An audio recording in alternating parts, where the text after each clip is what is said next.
नमस्ते दोस्तों। शब्द सूत्र में आपका हार्दिक स्वागत है। क्या आपने कभी सोचा है कि एक सन्यासी जो एक साधारण परिवार में जन्मा था, कैसे अपनी दूरदृष्टि और अदम्य साहस से न केवल भारत बल्कि पूरे विश्व की सोच को बदल सकता है? आज हम एक ऐसे ही महान आत्मा की यात्रा पर निकल रहे हैं, जिन्होंने भारतीय आध्यात्मिकता का डंका पश्चिम के देशों में बजाया और भारत की सोई हुई चेतना को जगाया। इस विशेष ऑडियो बुक में हम स्वामी विवेकानंद के जीवन के हर पहलू को जानेंगे, उनके बचपन की शरारतों से लेकर ज्ञान की गहरी खोज तक, उनके संघर्षों से लेकर उनकी वैश्विक पहचान तक। ये कहानी आपको बताएगी कि कैसे एक व्यक्ति अपने विचारों और कर्मों से इतिहास रच सकता है। तो तैयार हो जाइए इस प्रेरणादायक यात्रा के लिए। और हां, अगर आप ऐसे ही प्रेरक और ज्ञानवर्धक ऑडियो बुक सुनना पसंद करते हैं, तो कृपया शब्द सूत्र को अभी सब्सक्राइब या फॉलो जरूर करें, ताकि आप कोई भी नई कहानी मिस न करें। बात है 12 जनवरी 1863 की, जब कलकत्ता के सिमलापाड़ा इलाके में एक बालक का जन्म हुआ। नाम रखा गया नरेंद्रनाथ दत्त। उनके पिता विश्वनाथ दत्त कलकत्ता उच्च न्यायालय में एक सफल वकील थे और उनकी माता भुवनेश्वरी देवी एक धर्मपरायण, बुद्धिमान और ममतामयी गृहिणी थी। नरेंद्र को बचपन से ही एक खुला और प्रगतिशील वातावरण मिला। बचपन से ही नरेंद्रनाथ बेहद जिज्ञासु, शरारती और ऊर्जावान थे। उनकी बुद्धि इतनी तीव्र थी कि वे किसी भी बात को एक बार सुनकर या पढ़कर तुरंत सीख लेते थे। खेलों में वे अग्रणी रहते थे और उनमें गजब की नेतृत्व क्षमता थी। वे अपने दोस्तों के झुंड के हमेशा सरदार होते थे, लेकिन उनकी शरारतों के पीछे एक गहरा चिंतन भी छुपा होता था। वे अक्सर ध्यान में लीन हो जाते या अपने भीतर के सवालों के जवाब खोजने में लगे रहते। उन्हें भूत प्रेत और अंधविश्वास से सख्त नफरत थी और वे हर बात को तर्क की कसौटी पर कसते थे। नरेंद्र की मां भुवनेश्वरी देवी ने उन्हें रामायण, महाभारत और पुराणों की कहानियां सुनाई, जिससे उनके भीतर भारतीय संस्कृति और नैतिकता के बीज बोए गए।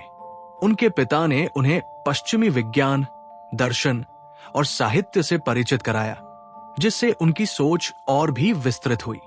इस तरह नरेंद्र का व्यक्तित्व भारतीय परंपराओं और पश्चिमी आधुनिकता का एक अद्भुत संगम बन गया। उन्होंने ईश्वर चंद्र विद्यासागर के मेट्रोपॉलिटन इंस्टीट्यूशन से अपनी प्रारंभिक शिक्षा प्राप्त की और फिर प्रेसिडेंसी कॉलेज और अंत जनरल असेंबलीज इंस्टीट्यूशन, जो अब स्कॉटिश चर्च कॉलेज है, में उच्च शिक्षा प्राप्त की। वे एक उत्कृष्ट छात्र थे, जिन्हें दर्शन शास्त्र, इतिहास, साहित्य और पश्चिमी विज्ञान में गहरी रुचि थी। लेकिन इन सब से ऊपर उनके मन में हमेशा एक प्रश्न घूमता रहता था, क्या ईश्वर है और क्या उसे देखा जा सकता है? भाग 2, गुरु की खोज और रामकृष्ण परमहंस से मिलन, जीवन का मोड़। लगभग 8 से 10 मिनट। युवा नरेंद्रनाथ अपने भीतर के सवालों के जवाब ढूंढने के लिए बेचैन थे। उन्होंने कई विद्वानों, दार्शनिकों और धार्मिक नेताओं से मुलाकात की, लेकिन किसी भी जवाब से उन्हें पूर्ण संतोष नहीं मिला। उनका मन हमेशा अशांत रहता था। इसी आध्यात्मिक प्यास ने उन्हें दक्षिणेश्वर काली मंदिर के पुजारी श्री रामकृष्ण परमहंस तक पहुंचाया। यह साल 1881 की बात है। जब नरेंद्र पहली बार रामकृष्ण से मिले, तो उन्होंने सीधे उनसे पूछा, क्या आपने ईश्वर को देखा है? रामकृष्ण ने बिना किसी हिचकिचाहट के जवाब दिया, हां, मैंने देखा है। मैं तुम्हें ठीक वैसे ही देखता हूं जैसे तुम्हें देख रहा हूं, बल्कि और भी स्पष्ट रूप से। यह उत्तर सुनकर नरेंद्र हतप्रभ रह गए। उन्होंने पहले कभी किसी से ऐसा सीधा और आत्मविश्वासी उत्तर नहीं सुना था। शुरू में नरेंद्र रामकृष्ण की बातों पर पूरी तरह विश्वास नहीं कर पाए। वे तर्कवादी थे और उन्हें रामकृष्ण का व्यवहार कभी कभी अजीब लगता था। लेकिन रामकृष्ण की असीम करुणा, उनका प्रेम और उनकी आध्यात्मिक गहराई ने नरेंद्र को धीरे धीरे अपनी ओर खींच लिया। नरेंद्र नियमित रूप से दक्षिणेश्वर जाने लगे। रामकृष्ण ने नरेंद्र को अद्वैत वेदांत का गहरा ज्ञान दिया। उन्हें सिखाया कि सभी धर्म एक ही सत्य की ओर ले जाते हैं और ईश्वर हर प्राणी में निवास करता है। उन्होंने नरेंद्र को ध्यान, योग और आत्मानुभव की शिक्षा दी। नरेंद्र का जीवन अब पूरी तरह से बदल चुका था। उन्होंने सांसारिक मोहमाया को त्याग दिया और गुरु की सेवा में खुद को समर्पित कर दिया।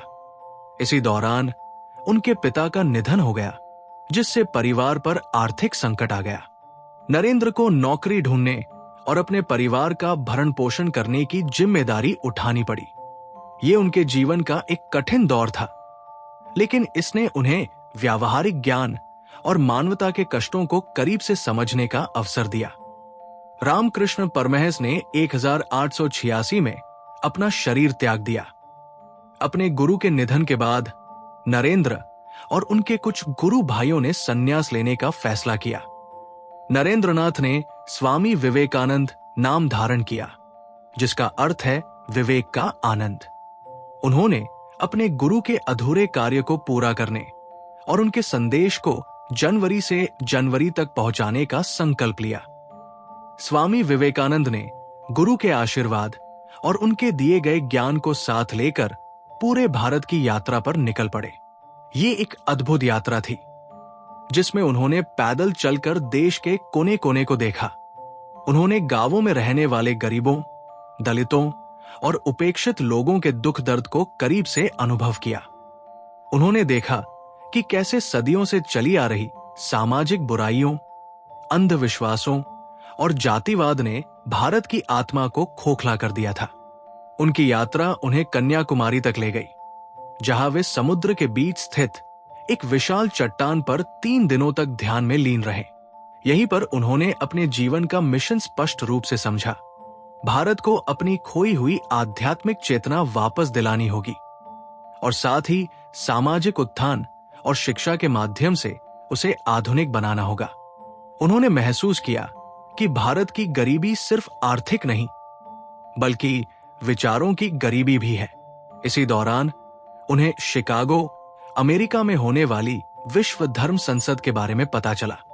उनके शिष्यों और शुभचिंतकों ने उन्हें इस सम्मेलन में शामिल होने के लिए प्रेरित किया, ताकि वे भारत के आध्यात्मिक संदेश को विश्व पटल पर रख सकें। कई मुश्किलों और आर्थिक चुनौतियों का सामना करते हुए स्वामी विवेकानंद 1893 में शिकागो पहुंचे। 11 सितंबर 1893 ये वो ऐतिहासिक दिन था जब स्वामी विवेकानंद ने विश्व धर्म संसद में अपना पहला भाषण दिया। जब उन्होंने अपने भाषण की शुरुआत अमेरिका के मेरे प्यारे भाइयों और बहनों कहकर की, तो पूरा हॉल तालियों की गड़गड़ाहट से गूंज उठा। ये कोई साधारण अभिवादन नहीं था, बल्कि ये उनके सार्वभौमिक भाईचारे और वसुधैव कुटुंबकम के सिद्धांत का प्रतीक था। अपने भाषणों में उन्होंने भारतीय दर्शन, वेदांत, योग और सार्वभौमिक धर्म के सिद्धांतों को इतनी सरलता और स्पष्टता से समझाया कि पूरी दुनिया मंत्रमुग्ध हो गई। उन्होंने बताया कि सभी धर्म एक ही सत्य की ओर ले जाते हैं और सहिष्णुता तथा स्वीकार्यता ही विश्व शांति का मार्ग है। उन्होंने पश्चिमी देशों को सिखाया कि कैसे भारत में आध्यात्मिक ज्ञान का खजाना छिपा है और कैसे हमें सभी धर्मों का सम्मान करना चाहिए। उनके भाषणों ने उन्हें रातों रात विश्व प्रसिद्ध बना दिया और उन्हें तूफानी हिंदू सन्यासी के नाम से जाना जाने लगा। अमेरिका और यूरोप में विवेकानंद ने लगभग 4 साल बिताए। इस दौरान उन्होंने अनेकों व्याख्यान दिए, कई शिष्यों को अपना संदेश दिया और भारतीय आध्यात्मिकता की एक नई लहर पैदा की। उन्होंने रामकृष्ण मिशन की अमेरिकी शाखाएं भी स्थापित की, जैसे न्यूयॉर्क वेदांत सोसाइटी। 1897 में स्वामी विवेकानंद भारत लौटे। उनका स्वागत किसी राजाम महाराजा से कम नहीं था। लाखों लोग उनके दर्शन के लिए उमड़ पड़े। भारत लौटकर उन्होंने महसूस किया कि देश को सिर्फ आध्यात्मिक जागरण ही नहीं, बल्कि व्यावहारिक कार्यों की भी जरूरत है। 1 मई 1897 को उन्होंने रामकृष्ण मिशन की स्थापना की। इस मिशन का उद्देश्य था रामकृष्ण परमहंस के जीवन और शिक्षाओं के आधार पर वेदांत के सिद्धांतों का प्रचार करना और साथ ही जनता की सेवा करना शिक्षा, स्वास्थ्य सेवा और आपदा राहत के माध्यम से। स्वामी विवेकानंद के लिए ईश्वर की सेवा का अर्थ था मानव सेवा। उन्होंने कहा था, दरिद्र नारायण की सेवा ही सच्ची ईश्वर सेवा है। उनका दर्शन व्यावहारिक वेदांत पर आधारित था। वे मानते थे कि वेदांत केवल एक दार्शनिक सिद्धांत नहीं है, बल्कि ये जीवन जीने का एक तरीका है। उन्होंने लोगों को सिखाया कि वे अपनी आत्मा में निहित अनंत शक्ति को पहचाने, निडर बने और निस्वार्थ भाव से समाज की सेवा करें। उन्होंने उठो, जागो और तब तक मत रुको जब तक लक्ष्य प्राप्त न हो जाए का नारा दिया, जो आज भी युवाओं को प्रेरित करता है। स्वामी विवेकानंद ने शिक्षा के महत्व पर बहुत जोर दिया। उनका मानना था कि सही शिक्षा ही मनुष्य का निर्माण करती है और उसे आत्मनिर्भर बनाती है। उन्होंने ऐसी शिक्षा की वकालत की जो व्यक्ति को शारीरिक, मानसिक और आध्यात्मिक रूप से मजबूत बनाए।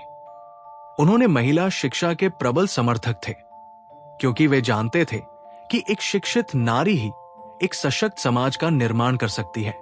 उन्होंने जातिवाद, छुआछूत और अन्य सामाजिक कुरीतियों का खुलकर विरोध किया। उन्होंने कहा कि सभी मनुष्य समान हैं और कोई भी व्यक्ति अपनी जाति या धर्म के आधार पर श्रेष्ठ या हीन नहीं होता। उनका मानना था कि भारत की प्रगति तभी संभव है जब हम इन सामाजिक बुराइयों को खत्म करें और सभी को समान अवसर प्रदान करें। भाग 5, विरासत और प्रेरणा। अमर स्वामी लगभग 3 से 5 मिनट।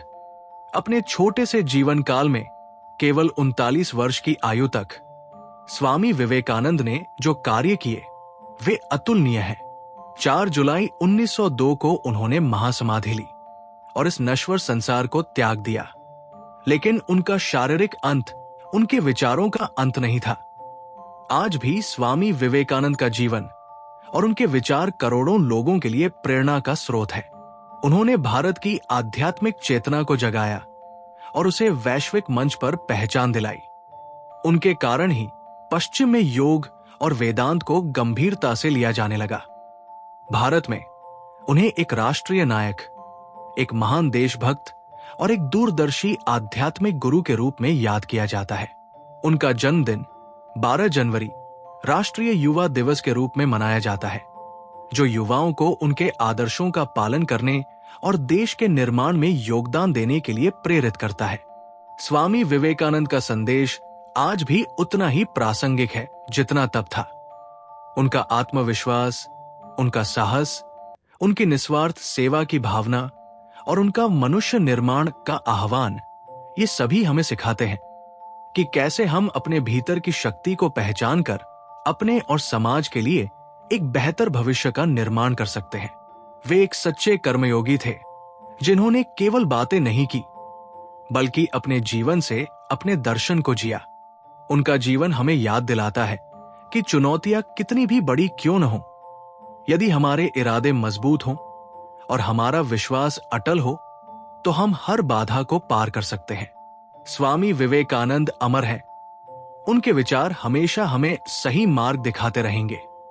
दोस्तों, स्वामी विवेकानंद का ये अद्भुत जीवन हमें सिखाता है कि सच्ची शक्ति बाहरी परिस्थितियों में नहीं, बल्कि हमारे भीतर की आत्मा में निहित है। उनका ये सशक्त संदेश हमें हर मुश्किल का सामना करने और अपने लक्ष्यों को प्राप्त करने की प्रेरणा देता है। आशा है आपको स्वामी विवेकानंद की ये प्रेरक जीवनी सुनकर बहुत कुछ सीखने को मिला होगा। अगर आपको ये ऑडियो बुक पसंद आई है तो कृपया इसे लाइक जरूर करें और नीचे कमेंट करके हमें बताएं कि आप अगली बार किस महान व्यक्ति की कहानी सुनना चाहेंगे। ऐसे ही प्रेरणादायक और ज्ञानवर्धक ऑडियो बुक्स के लिए शब्द सूत्र को अभी सब्सक्राइब करें और हमारे साथ बने रहें। अगली बार हम मिलेंगे एक और महान व्यक्तित्व की अनसुनी कहानी के साथ। तब तक के लिए अपना ध्यान रखें और प्रेरणा से भरे रहें। धन्यवाद।